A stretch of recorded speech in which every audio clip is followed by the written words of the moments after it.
right, hello everyone. This is Yamina from Dr. GPCR doing this for the first time at Montebello Irfan from Orion. Hi. Hi, it's a pleasure to be here. Thanks for having me. Excited to have you here. So how is the meeting going on so far? The meeting's going really well. It's nice to learn more about GPCRs outside of Orion's scope.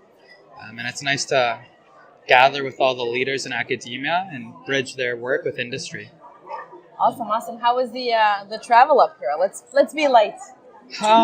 Okay, well, if we want the honest answer, the travel was a little tough. We took the train from Toronto and then took the car up to Montebello, but I will say it's been one of the more scenic travels that I've taken, so it's definitely worth it. And then being at the chateau, that definitely makes it worth the trip. I think so too. So what I forgot to ask, because this is our first time doing this, would you please introduce yourself to the audience? Sure. Well, making my debut on the Dr. GPCR forum, my name's Irfan. I work for Orion Biotech, working in business development, but helping out with target selection, preclinical strategy, and the day-to-day. So, yeah, it's a pleasure. Very excited. And for those listening to this audio tidbit, Orion Biotech is one of Dr. GPCR Ecosystem's partners, and we're very happy to have you on. We've had so much fun, very exciting participation from your team. Oliver came to gave a lot of talks, came to many of our events. And for those of you listening, it's Dr. Oliver Hartley, Vice President of Drug Discovery at Orion Biotech. But he's also a big fan of the podcast. So I wonder what his reaction will be when he's going to be listening to this. We're all big fans of the podcast. He may be surprised that I snuck my way on here. I don't know if that devalues his appearance. But no, it's nice that we can be here, although Oliver couldn't. And we get to relay all the exciting info that we're picking up. Because as you know, we're pretty much small protein, peptide, GPCR focused. But that doesn't mean that progress being made in other spaces can't be applicable to what we're doing. And so all those learnings really help push the field forward. So it's an exciting time to be in GPCR research. I think it is as well, and I'm super happy that we got to do this. I'm going to let you go. I know we're almost at the end of the coffee break. Enjoy the rest of the conference, and I'll talk to you soon. Yeah, thank you. Hello, everyone. This is Yamina from Dr. GPCR, and I'm here with Dr. Kathleen Caron at the Great Lakes GPCR Retreat. Yes. Kathleen, how are you? I'm good, Yamina, and it's so nice to see you in person. I know. Dr. GPCR is great as a virtual ecosystem, but it's also wonderful that you're sponsoring this and present here at this conference. It's really nice. It's like coming home. I grew up at this conference. As a young scientist when I was starting out, so it's really coming home. Yeah, it's really great.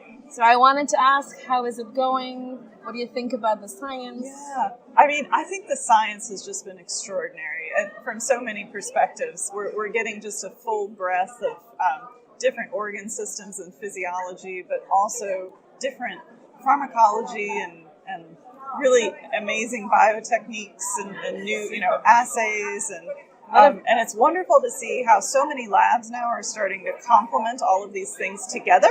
So the field has really progressed to where a lab can now do a mouse model with a cryo-EM and biosensors all in one. Exactly. Which is great. But it also highlights how there's just a lot of collaboration in our discipline and in our community, and it's really an exciting time.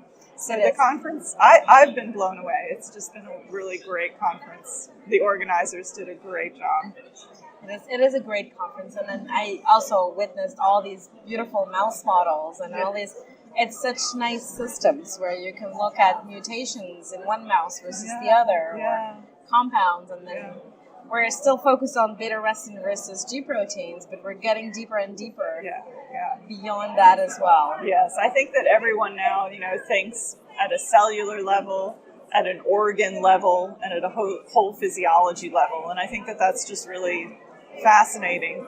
And this conference is structured a little differently than your typical GPCR conference, where you begin with structure, and then you go to downstream signaling, and then you go, and maybe there's a session on the physiology at the end, and this blends it all from day one, every talk blended so nicely, which is, at least in my perspective, just really gratifying. And I learn a lot, and I'm taking lots of notes, so it's lots of fun.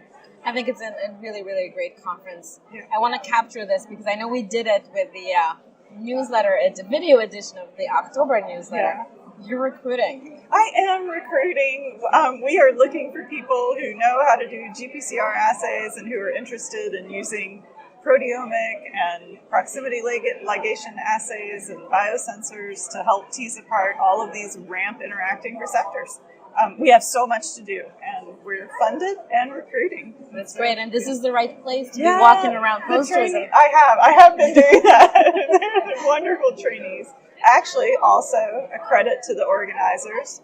The trainee sessions were outstanding, and it's wonderful. The speakers here represent, graduate students, postdocs, junior assistant professors, and senior scientists. And I think that that's just so refreshing, that there was really a conscious effort to really diversify the speakers at all training levels and give people opportunities to share exciting science, no matter where you are in the stage of your career. No, and that's just great to see. Agreed. I was just thinking this is the first time I'm doing an interview in person, which is interesting. Yeah. And to your point about having a diverse set of presenters of different levels, someone presenting this afternoon, but people won't know when we're recording this, came to me and she said, well, I'm only a graduate student or I'm only a postdoc, and I'm the only one in the session presenting with other PIs. Is this a mistake? And I said, no. Because she has good science. Exactly. That's right. That's what I told her. You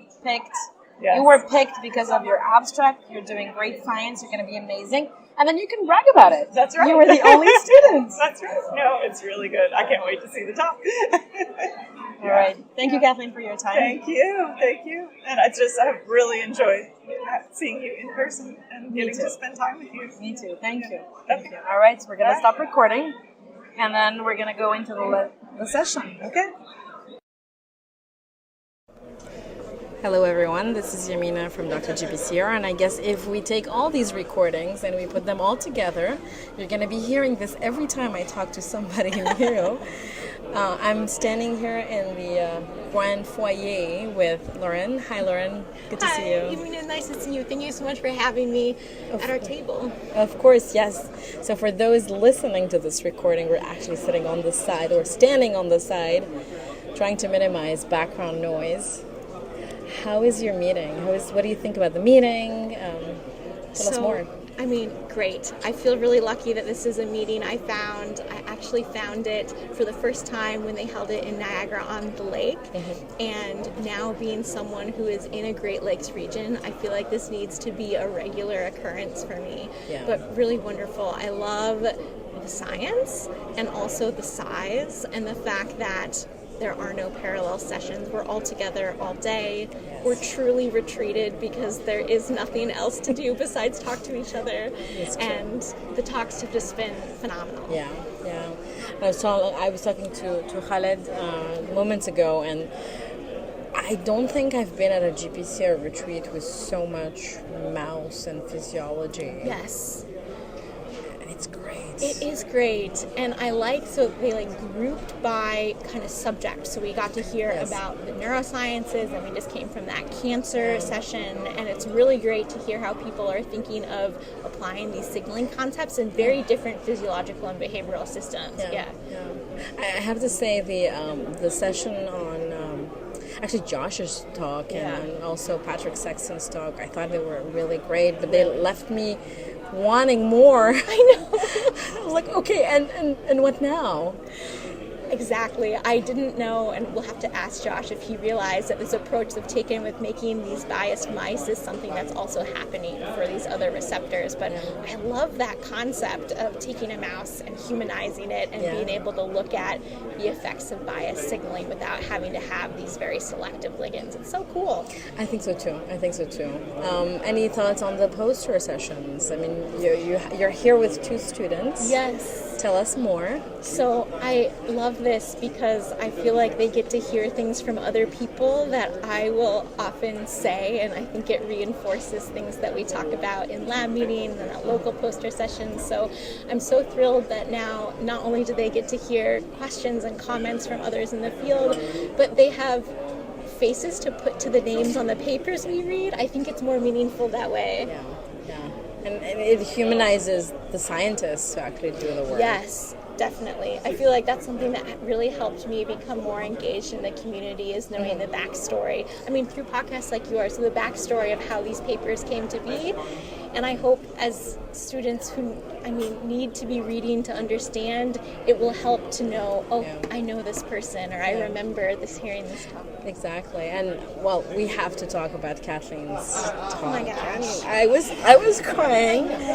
It was so amazing. And well, we're not going to talk about it too much. Actually, we will not talk about it too much. But what I wanted to mention is I was very much, not surprised, but I really enjoyed when she was telling the story about calling Steve Ford. Yes. And when you think about it, the anxiety of picking up the phone and calling the last author is still there for any student. Yes. I totally feel that, and I feel that on multiple levels. One, because I think that it's intimidating to not know these people, and they become, they are like celebrities to you when you see them and you hear them speak, and it really helps to remember that they're people who are just excited to talk about what they think about all the time. Exactly. And interestingly enough, so both Kathleen and Stephen Ford were on the podcast. Yes. And he's a sweetheart. He is such a nice person. I really enjoyed having him. And when Kathleen was telling this story, it reminded me of our podcast recording with Steve. Yeah. He had roofers come in. Yeah. And he said, we've been waiting for them for 2 months, and they showed up within the hour where we were recording the podcast episode. So as Kathleen was describing the call, that's the mental image that I had. Yes. I could hear it. I hear the noises. But he's such an amazing person. Yes. And Kathleen's talk was just phenomenal. Phenomenal. I mentioned this to her, but I just feel like it's not every day that you hear a talk like that, where it's like I felt like I was hanging on every word, and it came to the end, and I was disappointed. I was like, could we give her 20 more minutes? Exactly. Don't stop. Yeah. Absolutely. I think this meeting turned out to be a fantastic one. Yeah. And I'm hoping that next time, I was talking to your PhD student, Maddie. Yeah. And so my wish for her is to come back next time with some cool mouse data. Oh, my hope also. Very excited. And I know you had another student present a poster yesterday. Yes. I missed that. Can you tell us a little bit more about that presentation? Definitely. So this was actually, the two students here are Madeline Moore and Campbell Kruzmark, and they're actually working on 2 aspects of a similar project. And so for the sake of this, we've broken it into 2 posters. So you might have gotten kind of the finale to what Campbell started yesterday. And what's exciting about this is we're really working on trying to understand the mechanism by which the neurotensin receptor 1 engages beta-arrestin. And we have these biased ligands which don't activate canonical GQ signaling and yet are very effective beta-arrestin recruiters.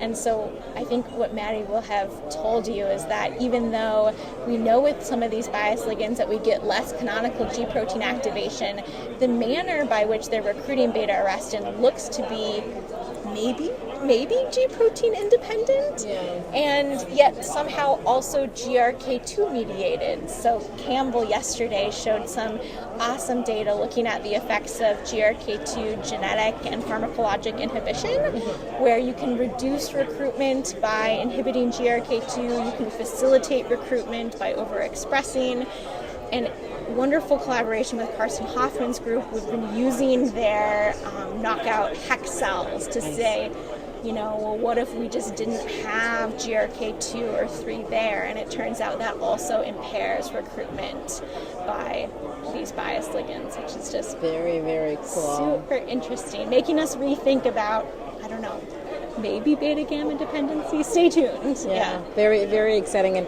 I feel like with some of the talks that we've seen during the conference, there is clearly one preference for one pathway versus the other. Yes. And in my mind, thinking about the conformational landscape, yes, I would have thought that, you might need to fine-tune it. Yeah. I wonder if it is fine-tuned, and we can't measure the background GQ or the background GI. But I find it fascinating that with these tools, we can very nicely dissect. Yes. And not only in hex cells, but also in animal models. Yes. Beautiful. Which I think is really important, because one of the things that we talk about is like when we have these hex cells and we're overexpressing, we've been doing a lot of the true path assay, which is working really well for us, but it's like an example of like what could be happening as opposed to what does happen, since we really don't have a good sense of what the endogenous complement of these different transducers are. And sometimes we don't even know what our hex cells have. Right. Yes. And that varies also from tube to tube. I know. So I feel like I can see the future where we need to get out of our hex cells and we need to get into primary cultures and induce pluripotent stem cells. But it's so difficult when I feel like there's so many questions we have to answer about, what could be going on. Absolutely. Stay tuned. Hopefully next year or in 18 months, whatever the committee decides at the business meeting. Very excited to see. Same. I'm just putting it out there and putting you on the spot while we're recording this. But if there's any interest in organizing it in the U.S., tonight is the night to put up your hand. Definitely. I think that's something I've talked about with a couple of people, but it hasn't been in the U.S. for a couple of years. And it would be nice to get some more interest there, but never a bad thing to have an opportunity to visit someplace beautiful like this. So we'll come north again if this is where it ends up. This is exactly. All right, thank you, Lauren. Yeah, thank you so much, Amy. Of course, enjoy the rest of the conference. Yeah, you too. Thank you.